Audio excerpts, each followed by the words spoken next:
¿Cómo te gustaría trabajar cuando seas grande? Como un freelancer. The Freelancer CEO es un podcast que acompaña al talento que quiere un upgrade en su viaje por el maravilloso mundo del freelancing. Libre no significa solo. Mi nombre es Lucas Mansi y trabajo como Head of Brand and PR de Seeds.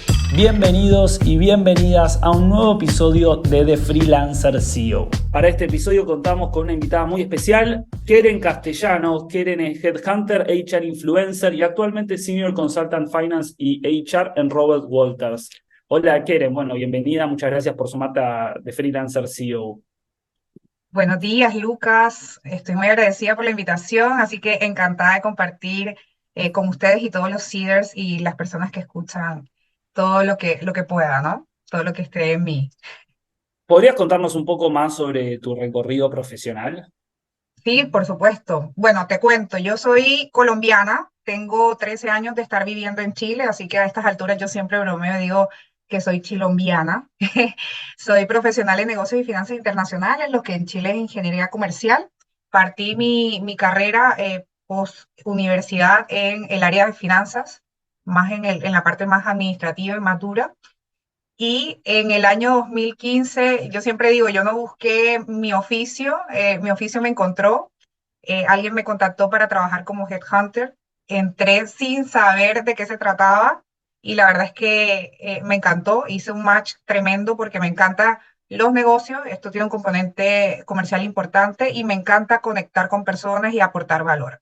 Así que desde el año 2015 estoy trabajando siempre con compañías multinacionales, viendo la búsqueda de ejecutivos de primera y segunda línea, y a eso me dedico, en resumen. ¿Cómo sería ejecutivos de primera y segunda línea? O sea, ¿a qué te referís? Siempre estamos hablando de gerentes, podemos hablar de gerentes de alguna especialidad. Yo he estado en varias especialidades. Actualmente, como bien mencionaste, estoy viendo perfiles de finanzas y de recursos humanos. Entonces, en este caso estamos hablando de CFO, de gerentes de finanzas o administración y finanzas y de gerentes de recursos humanos principalmente. O sea, tu trabajo es encontrar, pongámosle un nombre, CFOs en una empresa determinada que te dicen, che, quieren, necesito este perfil. Exacto, pero es un poquito más complejo que eso porque es buscar perfiles muy especialistas, muy específicos, que de hecho las empresas necesitan externalizar con personas como yo para ir por estos profesionales que tienen algunas características, especialidades y expertise en algunos temas puntuales. ¿Y cómo chequeas o validas esos skills o esa expertise que tiene ese profesional? ¿Por sus años de trayectoria, por las empresas en las que trabajó, por algún test de lógica o no sé qué se le toman? ¿Cómo lo haces? Sí, mira, Lucas, la verdad es que necesariamente hay que tener una expertise y ya después de 8 años yo te digo que el mismo mercado me va dando la información en reuniones, networking, entrevistas. Al inicio de mi carrera me basé mucho en entrevistar y conocer qué es lo que había en el mercado y las necesidades que hay. De hecho, hoy en día quizás las empresas lo lógico es que me busquen para yo entregarles profesionales, pero también me pasa que hoy en día les propongo, es como, oye, tú tienes esta necesidad, acá está este profesional que te puede servir para esto que tú necesitas y ni siquiera la empresa lo había necesitado. Entonces, si tú me preguntas cómo lo hago, es con la misma información del mercado, entender cuáles son sus competencias, en qué son muy buenos y cómo lo hacen para poder transmitirlo. Finalmente uno se convierte como en un puente de conexiones. Está buenísimo lo que comentás y qué importante, no solo para un profesional que hace recruiting, sino para los profesionales en general, tener ese tacto y esa sensibilidad de entender qué es lo que está diciendo el mercado, ¿no? ¿Qué es el mercado? Porque es algo muy abstracto, pero es un conjunto de personas que trabajan en distintas industrias y que van marcando el pulso de hacia dónde van las organizaciones. Entonces, poder identificar eso en insights concretos, imagino que a vos te hacen una profesional muy valiosa. Y bueno, saliendo un poco de este tema, entrando un poco más en lo que es la gestión de manejo de gerentes, imagino que a lo largo de tu carrera tuviste la oportunidad de vivir muchas experiencias en diferentes empresas y esas experiencias te llevaron a tener contacto con muchos gerentes. ¿Cómo manejaste situaciones en las que hay un desacuerdo, un ruido entre los gerentes y cómo fomentás la resolución constructiva de ese conflicto? Y bueno, para fortuna mía no he tenido ningún desencuentro aún. Yo creo que los mayores desencuentros que podemos tener como headhunters es fallar a la hora de presentar algún perfil que no hizo match. Y la verdad es que ha sido bastante poco las veces que me ha sucedido. Y finalmente, ¿cómo lo arreglo? Es una responsabilidad compartida, pero digamos que uno asume el total de la responsabilidad en decir, ok, nos equivocamos todos porque yo te presenté, tú escogiste también, hicimos pruebas, evaluaciones y bueno, nos equivocamos porque finalmente digamos que en la cancha es donde se ve la real experiencia, es asumir y reemplazar y buscar, digamos, cubrir estas necesidades nuevamente. Y sí, efectivamente he tenido ya varios años y ahorita yo siempre digo que estas cosas se transforman en una parte muy técnica que siempre va a estar, pero al final, hoy en día uno también tiene un componente que lo que yo llamo buscar o seleccionar profesionales, también tiene un componente muy estomacal, ¿no? Muy de tacto, muy de percepciones, muy de feeling, y que no quiere decir que hay personas buenas o malas, sino que hay personas que se adaptan mejor a una cultura o a otra, ¿no? No, y está buenísimo lo que decís. Y en algún punto es el expertise que vos fuiste ganando todos estos años teniendo entrevistas con cientos de gerentes para entender si funcionarían o no en un determinado puesto o en una organización. ¿Y cómo es comunicarse con un CFO o con un aplicante a CFO? Porque imagino que fácil no debe ser. Sí, mira, la verdad, bueno, a mí me pasa mucho y cosas que he identificado, imagínate, yo no soy tan adulta, bueno, voy a decir mi edad, no, no es algo que uno diga tan frecuentemente. Yo tengo 34 años y partí en esto con menos de 20, como con 26, 27 años, y efectivamente uno empieza a trabajar con gente que tiene el doble de tu edad y además ganan el doble que tú. Entonces, finalmente uno tiene que tener como esta sutileza de, oye, estoy hablando con alguien muy importante, pero después, a medida que vas como en esta rueda, ¿no? De hablar, de conversar, te vas dando cuenta que tienen tantos talentos, tanta expertise, y hay cosas que ellos no identifican y que nosotros sí, al ser intermediarios. Y hay gente que tiene mucha experiencia, mucho talento, son muy buenos en lo que hacen, y esto hablo de manera transversal, no solamente te estoy hablando en las especialidades que estoy viendo ahora, sino a nivel de gerentes son muy buenos, pero ya tienen tan normalizados sus talentos y sus competencias que no logran identificar que son talentos y competencias y que agregan valor a ciertas organizaciones, que finalmente uno lo que dice, oye, como dirán ustedes, sos un grosso, o sea, sos muy bueno en lo que haces y esto puede aportar valor y esto genera una diferencia, o como tú, en Chile solamente hay 10 personas dentro o sea, es un perfil escaso, ¿no? Entonces, cuando yo creo que logran identificar eso, que lo transmites, es que agregan ellos también como otra postura también a la hora de presentarse a postular. Y lo otro es que finalmente un gerente se va formando, ¿no? Parte y como está tan inmiscuido en sus funciones, no están en búsqueda activa, que era un poco lo que yo tuve una charla la semana pasada con un grupo de gerentes que están en transición laboral. Y yo decía, esta es la diferencia entre un gerente y, por ejemplo, un operario, que un operario está constantemente en entrevistas, porque son cargos con mucha mayor rotación y un operario no tiene dudas de lo que va a decir en una entrevista, no tiene dudas de lo que quieren escuchar y de las cosas que le van a preguntar, porque probablemente va a muchas entrevistas en un año versus un gerente que no tiene tanta rotación y no está tan al día, digamos, con lo que pasa en el mercado y con lo que está requiriendo el mercado, como nosotros sí que estamos dedicados a esto 100%. Súper interesante. ¿Y cómo es la comunicación para, por ejemplo, con un gerente? O sea, vos tenés que reclutar a un gerente o un gerente está buscando nuevos horizontes y nuevos desafíos profesionales. ¿Y cómo es ese modus operandi? O sea, hagamos el juego. Yo soy un CFO que quiere cambiar de trabajo. ¿Cómo suelen comunicarse hacia vos, que sos una recruiter muy conocida y prestigiosa en Chile? O al revés, vos estás buscando un tipo de CFO, decís, che, Lucas podría ser un gran CFO. ¿Cómo es el abordaje de esas dos situaciones? Mira, yo hoy en día te podría decir y caer en lo mismo de todos, es muy simple, pero realmente no es tan simple, al inicio no era tan fácil. Hoy en día es simplemente contactando, o sea, ya es en mandarle un mensaje, escribir, estoy muy interesada en conocer tus antecedentes, va a depender un poco también de la disposición de la otra persona.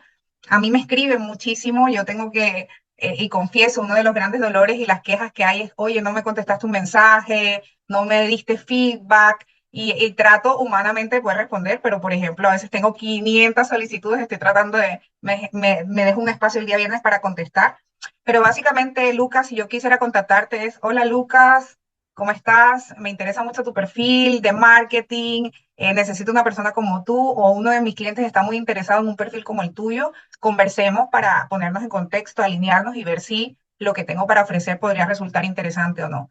Y allí parte una conversación que finalmente puede desplegar en, oye, en este perfil realmente o esta búsqueda que tengo no calza, pero quedemos en contacto porque probablemente más adelante sí, ¿no? Y así he generado también relaciones un poquito más a largo plazo. Y a los gerentes, ¿qué les recomendás con respecto a cómo ellos tienen que comunicarse para buscar nuevas búsquedas profesionales? Porque imagino que debe ser difícil. Vos de repente sos una persona, imaginemos este caso hipotético, súper reconocida, que tiene muchos años en una compañía, que tiene un nivel de seniority muy alto y quiere tener nuevos horizontes laborales. No debe ser fácil poder abordar, primero arrancar todo ese proceso y después materializarlo en un mensaje a una recruiter como vos. ¿Qué les recomendás vos? Sí, mira, qué buena pregunta, Lucas, porque efectivamente ahí caen un poco los gerentes en la comunicación asertiva. ¿Cómo abordar finalmente a alguien? Yo creo que hay dos cosas. Primero es si estás haciendo un contacto proactivo, o sea que no hay una búsqueda, no hay una publicación, no hay una vacante, es simplemente decir, hola, estoy buscando poder reunirme de manera proactiva y un mensaje bastante breve, porque ¿qué pasa? Hay un error frecuente y que es uno, que no investigan el interlocutor o a quién contactan. Hay una parte que cuando está en búsqueda activa, ya sea en transición laboral o no, que obviamente cuando están en transición laboral lo hacen con mayor frecuencia, que son los candidatos metralletas, les digo yo, que es como envían el mismo mensaje, hacen como un template y envían el mismo mensaje a todo lo que sea headhunter, recruiter, etcétera, y no se dan cuenta que eventualmente están contactando a alguien que no los va a ayudar. Por ejemplo, a mí me pasa que yo actualmente solamente veo perfiles financieros y de recursos humanos y de repente me llega un mensaje que es una Biblia y me dicen, hola, Karen, ¿cómo estás? Un gusto saludarte, soy fulanito de tal y soy ingeniero en prevención de riesgo, trabajo en minería. No lo leo más, leí eso y ya no lo leo más porque finalmente no es una persona que me va a servir actualmente en mi portafolio a lo que yo voy a ofrecer y por lo cual me van a buscar. Entonces, no soy su contacto target, no está dentro de mi scope, entonces no lo voy a poder ayudar. Entonces, la primera recomendación es revisar el interlocutor. Y la segunda recomendación también es responder o dar una solución. Por ejemplo, yo de repente tengo vacantes publicadas como hoy busco gerente de finanzas con más de 10 años de experiencia profesional, inglés avanzado, conocimientos en SAP, por darte un ejemplo. Entonces a veces me escriben, hola, ¿cómo estás? Quieren calzo perfectamente para esta vacante. Te dejo mi link, porque a veces no me dejan ni el currículum, sino como te dejo mi link para que revises. Muchas veces claramente voy a verlo, pero otras veces digo, oye, hay alguien que me respondió, hola Keren, ¿cómo estás? Justo tengo 10 años de experiencia profesional, tengo SAP, me explico, tienen como, uno coloca unos bullet points y ellos te responden en bullet points de igual forma, ¿no? Claro, o sea, uno básicamente se toma el trabajo de leer tu perfil, saber quién sos, para saber si hace sentido o no contactarte, y te ponen un mensaje muy concreto, cómo puede aportar valor a la búsqueda que vos estás teniendo. El otro arma un mensaje genérico y hace copy-paste al infinito y más allá, y que sea lo que Dios quiera. Son como dos caminos distintos, que uno capaz apuesta a la estadística y el otro a el tiro más preciso. El tema Correcto. es, dentro de un ámbito corporativo, ¿no? Dentro de un mercado, como es el mercado chileno y que vos te especializas allí, eh, hace a la reputación del profesional y más si son perfiles cada vez más altos, el mandar mensajes allí nomás a tener contactos bien concretos y asertivos. Es como, ¿se va armando uno una fama, buena o mala, de acuerdo a cómo se maneja? ¿O es tan amplio el mercado y hay tantos profesionales que medio que es igual? No, sí pasa que finalmente, y sobre todo si es alguien que te escribe constantemente un texto largo, finalmente inconscientemente genera un rechazo. Entra en spam, es un spam. Hay una lista negra, de hecho, hay una lista negra, ¿no? No, pero la lista negra, ¿cómo funciona la lista negra? Sí, no, la lista negra tampoco es por contactos, no, tampoco seamos tan crueles. La lista negra ya va más, por ejemplo, un candidato que ha cometido un fraude o alguien que ha cometido algún delito económico, sobre todo en los temas financieros, que sabes que hay que tener cuidado, precaución o indagar más para no cometer un error con otro cliente. Eso hay una lista negra, una cuarentena. O alguien que fue irrespetuoso, porque finalmente también pasan ese tipo de cosas. ¿Y se puede salir de esa lista o medio que esa mancha no se borra más? Depende, pero yo te diría que una vez entraste en la lista con la oferta que hay, es más complicado. Bueno, entonces a todos los perfiles y profesionales que nos estén escuchando en este momento sepan la importancia que tiene la reputación de sus trayectorias y el valor de su marca personal. Que en cada mensaje, en cada contacto, en cada reunión, uno va construyendo una marca personal, va construyendo un recorrido y después, si entra lamentablemente en la lista negra, no salís más y es difícil. Y entonces no hay que llegar a un extremo para entender el valor de las acciones que estamos teniendo y sí ser capaz un poco más constantes y entender que lo que estamos haciendo hoy impacta en el presente, en el futuro cercano y en el largo plazo. Correcto, Lucas. Tal cual como mencionas. Hay que ser muy asertivos a la hora de comunicarse, Y es concretos. importante que perfiles como vos también transmitan el valor de la comunicación para entender también nada, lo que uno puede llegar a conseguir, capaz en términos prácticos, es conseguir un trabajo o no tenerlo. Correcto, tal cual. Bueno, y ya para ir cerrando, tengo dos preguntas más.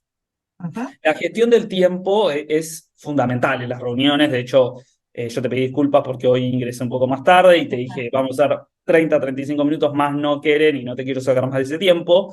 ¿Cómo podemos asegurarnos de que la comunicación es eficiente y se centra en los temas relevantes y que no se prolongue demasiado y se vayan tanto por las ramas? ¿Cómo manejás la gestión del tiempo y reuniones? Un perfil que imagino como el tuyo tiene muchísimas a diario. Sí, tú te refieres, por ejemplo, en una entrevista o a la hora de Sí, en abordar. general, en general. Sí, mira, pasa muy poco que alguien se extienda más.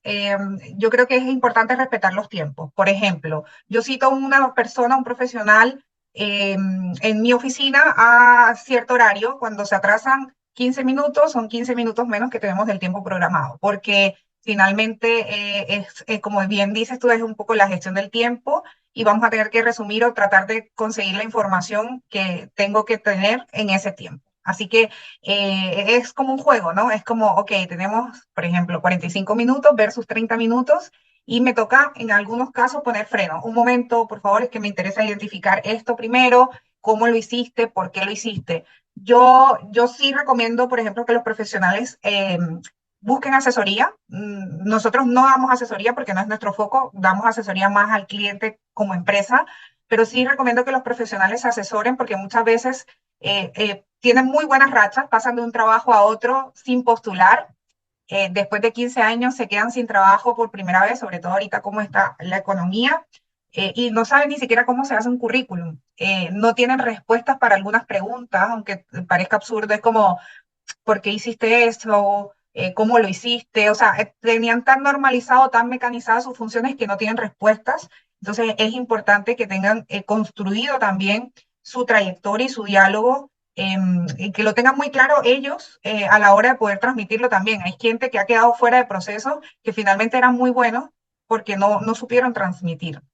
Entonces, y no es nuestra función colaborar en ese momento, aunque muchas veces uno dice, oye, podrías haberlo dicho de esta otra forma, pero es un poco eso, es la gestión del tiempo es ser como súper claros, súper concretos e ir al grano también de lo que queremos indagar en solicitud del cliente. Clarísimo. Y para cerrar, si un candidato se muestra más reacio en dar su punto de vista o tener opiniones firmes sobre distintos temas que son y hacen sentido a la búsqueda, ¿cómo haces vos para generar un ambiente que lleve a eso? Uy, Lucas, ¿sabes qué buena pregunta? Muchas veces me ha pasado que no me han querido dar ni siquiera la renta. Una vez, por ejemplo, llamé, hola, ¿cómo estás? ¿En qué renta estás actualmente? Para saber si lo que te voy a ofrecer resulta o no atractivo. No, es que esa información es confidencial, no te lo puedo dar. Entonces, como, ¿cómo te puedo ayudar si finalmente no tengo esta información y yo estoy contigo? O sea, finalmente si a ti te va bien, a mí también. Sí, sí, no me estás ayudando a que consigas el trabajo, la pega, como dicen en Chile. La pega, como dicen acá. Mira, yo creo que va a depender también de qué tan elefante azul sea la persona. Eso es súper clave. ¿Qué tan elefante azul? Acá yo ¿Cómo es el concepto de elefante le- azul? le llamo elefante azul a esos profesionales que hay tres personas en Chile, hay 10 personas en Chile que no son tan fáciles de encontrar. Yo creo que un poco tienen ellos el sartén por el mango cuando son estas personas que saben de un tema en particular y solamente ellos lo saben, entonces ahí uno tiene que pololear, como dicen en Chile, dar un poco de conquista, invitar, es un poco el trabajo nuestro versus alguien que quizás sea un poco más general o que hay más, si no quieres dar información, entonces muchas gracias por tu participación, pasaremos al siguiente candidato. Es eso simplemente.